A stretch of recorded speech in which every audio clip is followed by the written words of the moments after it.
প্রাক্তন মুখ্যমন্ত্রী সম্বন্ধে কিছু বলবো না, হাতে অনেক কাজ। এরকম নেগেটিভ জিনিস আর অপ্রাসঙ্গিক জিনিস নিয়ে মাথা ঘামানোর সময় নেই। অনেক প্রতিশ্রুতি আর সময়টা অনেক কম, তাই এখন সম্পূর্ণভাবে শুধু কাজে আমরা মন দিয়েছি। এখন এই ইররেলেভেন্ট জিনিস নিয়ে আমরা কথা বলবো না। আমি যে দুটো বিষয় জানাতে চাই, ইনফ্যাক্ট তিনটে বিষয়। আমার urban development and municipal affairs থেকে আমরা আজকেই নোটিশ দিচ্ছি, রাস্তার দুপাশে পার্কিং অবৈধভাবে রাখা হয়।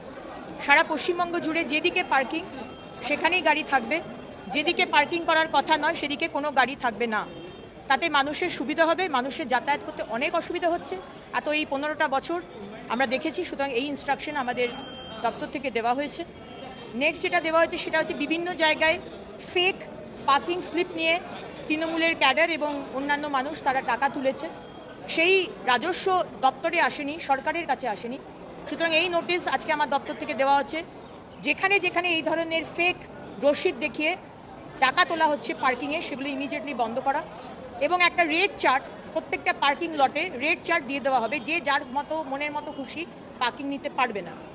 নাম্বার 3, আরবান ডেভেলপমেন্ট এবং উইমেন অ্যান্ড চাইল্ড, যে দুটো দপ্তর আমার দায়িত্বে, সেখানে একটি কল সেন্টার, একটি কল নাম্বার পাবলিককে দেওয়া হবে, যেখানে পাবলিকের আমার দুটো ডিপার্টমেন্ট আরবান ডেভেলপমেন্ট রিলেটেড যা কিছু সমস্যা সেই নাম্বারে তারা ফোন করে বলবেন, তার উপর আমরা অ্যাকশন নেব।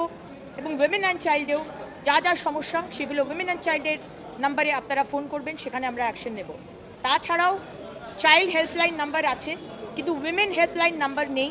সুতরাং চাইল্ড হেল্পলাইন নাম্বারটাকেও উইমেন হেল্পলাইন নাম্বারের মধ্যে একই সাথে জুড়ে, মানে ফোনটা ওই নাম্বারই আসবে, কিন্তু সেগ্রিগেট করা হবে কোনটা উইমেনের ইস্যুস কোনটা চাইল্ড ইস্যুস। তো এটাও হেল্পলাইন নাম্বার আমরা ইমিডিয়েটলি শুরু করব। এবং লাস্ট যে বিষয়টা বলার সেটা হচ্ছে যে জিও ট্যাগিং করা হবে সারা পশ্চিমবঙ্গে।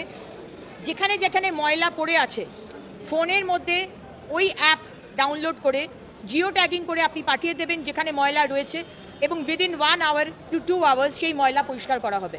কোথাও পশ্চিমবঙ্গে যে আমরা দেখে এসেছি 15 বছর, আজকে কলকাতার এত সুন্দরী কলকাতা, সেই কলকাতাকে ময়লা এবং চূড়ান্ত নোংরাভাবে ড্রেন পরিষ্কার হয় না, সেগুলো নিয়েও আরবান ডেভেলপমেন্ট দপ্তরের সাথে গতকাল আমার মিটিং হয়েছে।